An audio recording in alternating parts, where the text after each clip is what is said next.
and welcome to the Art of Being Human. I'm going to be talking to you today on the thought distortions. We've been working on them anyway, but I also want to tell you that they're not the same thing as the defense mechanisms that we worked on a few weeks ago. So just as a comparison, I'm just going to read what the defense mechanisms are, define it, and read off the definitions. I'm not going into any real discussion about it because I want you to see the difference, because in many ways they are so much alike.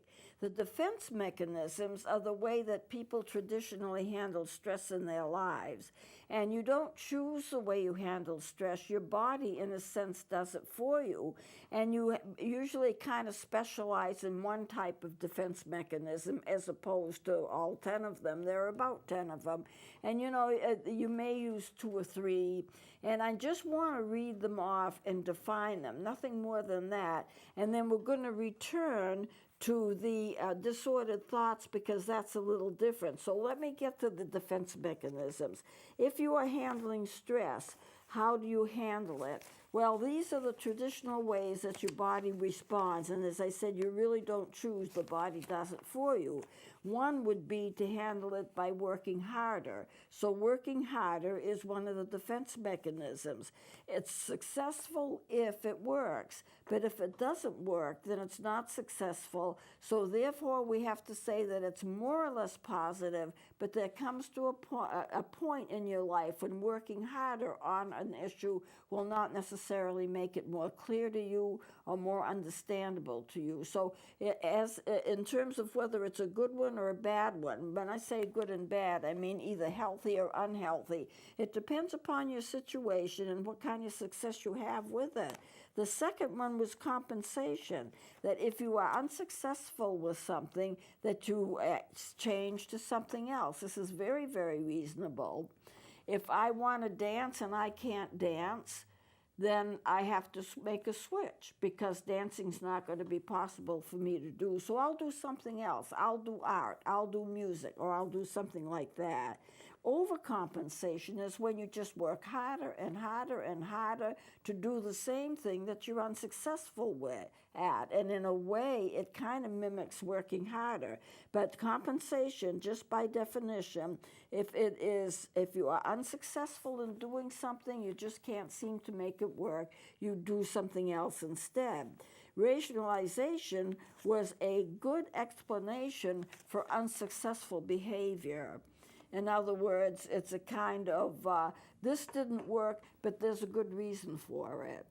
And as long as you believe that to be true, then it's not an excuse. If you don't believe it as being true, then it becomes an excuse. I have to have an excuse for the reasons why I couldn't get this job, or the reasons why I got fired from this job. And if the reasons don't make any sense, even to me, then it's an excuse. But if I believe it, perception is reality. You believe what you think. And if you're talking about what you believe in and you think that's true, then it truly is a defense mechanism for you. Attention getting, which is the fourth one, is doing things to get attention for yourself. And sometimes it's legitimate and sometimes it's not. It can become bizarre. It can become like hero worship. You actually try to do something to get attention. Now, if a person is mentally ill, they'll use bizarre ways of getting attention. If they're not, then it may be a more moderate kind of thing, that you get attention by being sick or doing something outlandish or becoming so good at something that you gain fame from it, or a certain amount of fame from it, whatever it is. But it's getting attention, bringing attention to yourself, and that's how you handle the stress of your life. Identification is trying to be like somebody else. And that can be a historical figure that you do not know. It can be a person that you do know. It can be a person that's popular in society that is famous, that you want to copy them. It can be anything like that. Identification, just being like somebody else. Now, the problem with this is that if you're trying to be like somebody else, you're not trying to be yourself. You think that they're popular, So you want to be like them, so you'll be popular too. So that's identification, and it can be copying everything that you know about them, their hairstyle, the clothing that they kind of wear, their manner of speech. If they have an accent, trying to even adopt that accent. It can be anything, or it can be basically just like a role model thing, which is much healthier. I will be a good person because they're a good person. I will do what's right because they do what's right. So it can go from moderate, normal, to something that's bizarre. Then the sixth one was projection, where you project your weaknesses onto somebody else. So you are considered to be a sarcastic person. Oh, it's not me that's a sarcastic person, it's everybody else that's sarcastic. You are considered to be an unkind, unreasonable boss. Oh, it's not me. I'm a very reasonable boss. It's everybody else that's a boss that's not reasonable. So whatever weakness you have, you project onto somebody else. And the reason for that is that you do not have to take responsibility for something if you don't have it, but somebody else has it instead. So it's not very, actually not very helpful. Repression is forced forgetting. You force yourself to forget things. Why would you do that? So you don't have to face them. You know, we do forget a lot in our lives, and we usually forget the most painful thing. And there is an issue that people have in terms of forgetting things so they don't have to face them. And this can be either a normal type of forgetting, but it can be extreme too, when you can't remember whole sections of your life because those sections of your life were so painful that your brain forced it into repression and you just don't remember them. Then you can have the daydreaming kind of dissociative response where you just phase out and you don't pay attention, and people talk to you when you're not there. You're focused so much in terms of what you're thinking about that you're not even aware of their presence. And so that would be a dissociative thing, or daydreaming. That to the extreme, it's bad. Everybody daydreams to a certain extent. Usually when you daydream, it's like you become a hero in your daydreams, that it's practically a movie that you're creating in your mind. Or it may be just momentary. You're thinking about something else for a while and you kind of space out. And if you're driving, you miss the exit or you miss the stop sign because you're thinking about something else and you just aren't aware of it. You're driving out of habit. Regression, acting younger than you are, possibly because you feel safer as a younger person, you feel safer, or you want to return to that part of your life in which you did feel safe, in which you did feel comforted, and so therefore you are actually regressing. And for a lot of children, they regress to their baby state. And the reason they do that is the fact that they'll be taken care of, especially if there's a new brother or sister on the way, and they don't want to be considered to be the grown-up kid that doesn't need so much care. They want attention as much as the baby has. So they start acting like one, and they go back and regress. But I've seen adults do it too, act like children, dress like children, talk like children, because it was a time in their life when they felt protected, when they felt secure, and they go back to it. And then withdrawal, when you lose control or lose contact with reality, and so you withdraw from society, into yourself. This can be very serious. It can result in mental illness where you're not in contact with reality. And so this has to be watched. If you are withdrawing so you don't have to deal with people, then that's a serious thing, and you have to work on that and make your life meaningful so you don't mind dealing with people. You don't mind doing things that you want to do, and because you're not trying to withdraw from life. Now, these were the defense mechanisms that we worked with. The thought processes and distorted thoughts are a little bit different. It's the way you think, usually in a negative manner. And what I'm going to do is we've gone through about 6 of them. And so I'm just going to list off the 6 that we have gone through and define them, not get into a big discussion, but you can see the stress, the defense mechanisms is handling stress in your life to make you comfortable. The thought disorders is faulty thinking, and it's negative as a general rule, and so it causes you to think of yourself and your situation in a negative manner, and that is, I think, maybe more serious than the defense mechanisms, because if you think of yourself in a negative way, then that defines who you are. If you really think that you're not worth anything, and your thought is, I'm not worth anything, and then you're going to start to believe it. You have to be very careful what you put into your mind, because you have to come, if you're going to be a healthy person at any rate, you have to come at life like you're worthy. I'm not saying perfect by any means, nobody's perfect, but that you're worthy, that you can take part in normal life, that you deserve to get breaks occasionally, that you deserve to be respected, that you deserve to be listened to. You do not have to put up with any kind of abuse. But if you think that I'm a bad person, I'm a mean person, I'm abused, and of course I'm abused because I'm not good. If I were good, I could fight it off, but I can't fight it off, so therefore I'm not good, I'm powerless, all of this kind of thing, then you're going to stop believing that about yourself, and that's my concern.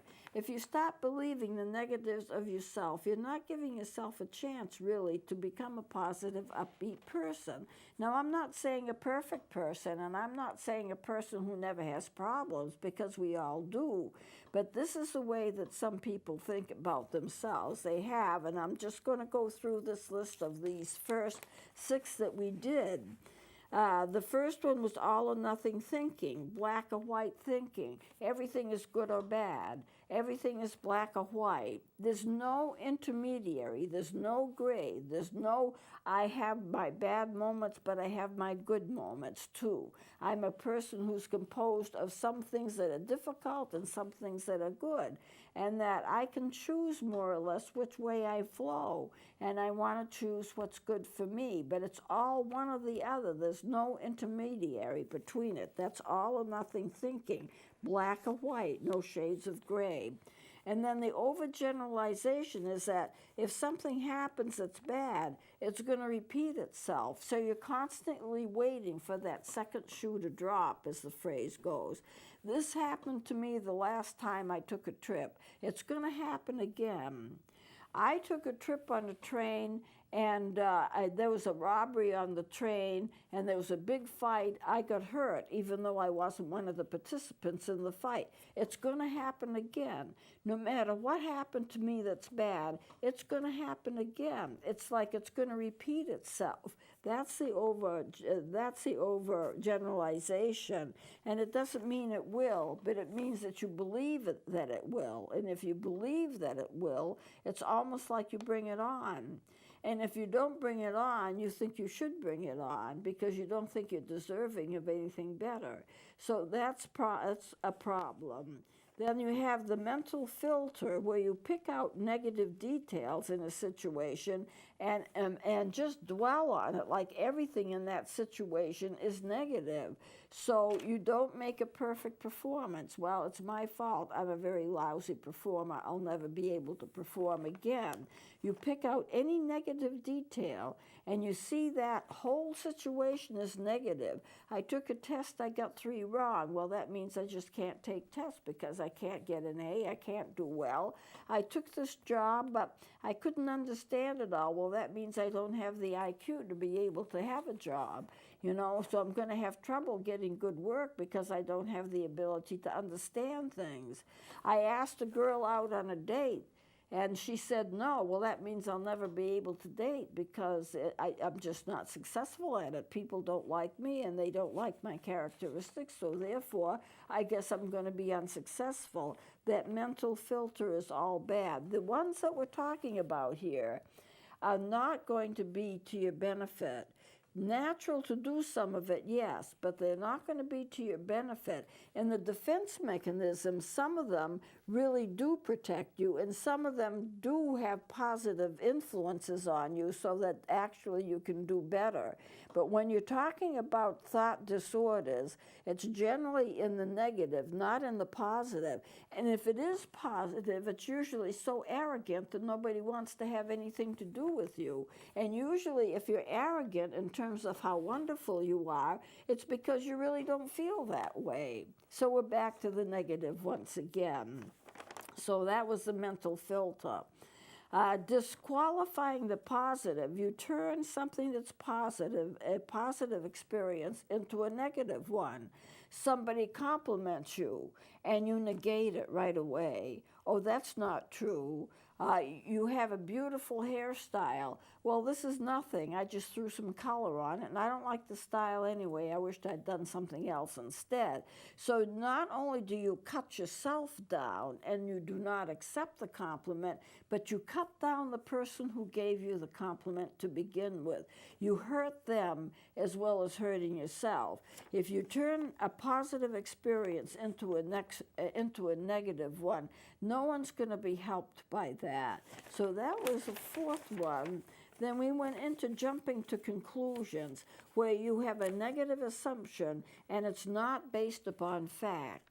You know in how many marriages a man will assume that his wife is cheating on him, and it's not based on fact. It's because she was a half an hour late from a shopping trip she went on, or she met up with a person because they were friends and they talked for a while, and somehow that gives you the clue that something is terribly wrong and she's not being faithful, or something is happening that's bad, and it's all bad and it's not good, and you're not willing to listen to any kind of reason. And if you can't listen to any kind of reason, if somebody doesn't contact you, they say they're going to, but they don't, and then you become nervous about that, and you say it's because something's going on the side. They don't like me anymore. They don't respect me. I'm not going to be invited to any parties. They just don't like me. And it could have been just something slipped by them, and it means nothing. So I always tell parents, don't scream at your children if they're acting up. At least find out what's happening first. Don't make assumptions that somebody doesn't like you. Find out what's going on first. And you will find, for the most part, whatever is going on is perfectly reasonable and nothing bad to it at all. But that would be jumping to conclusions.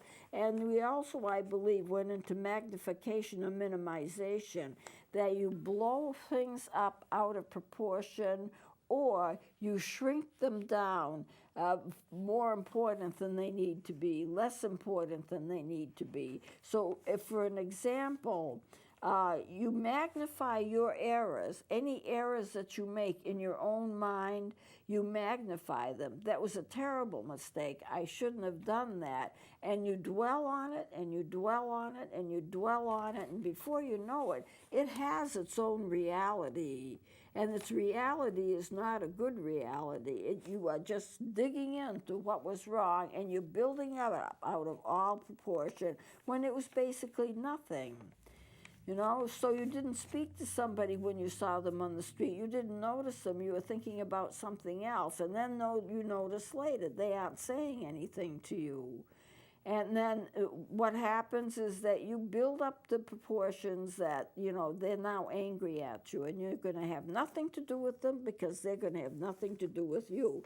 And you demean your strengths. You make your strengths less than they are.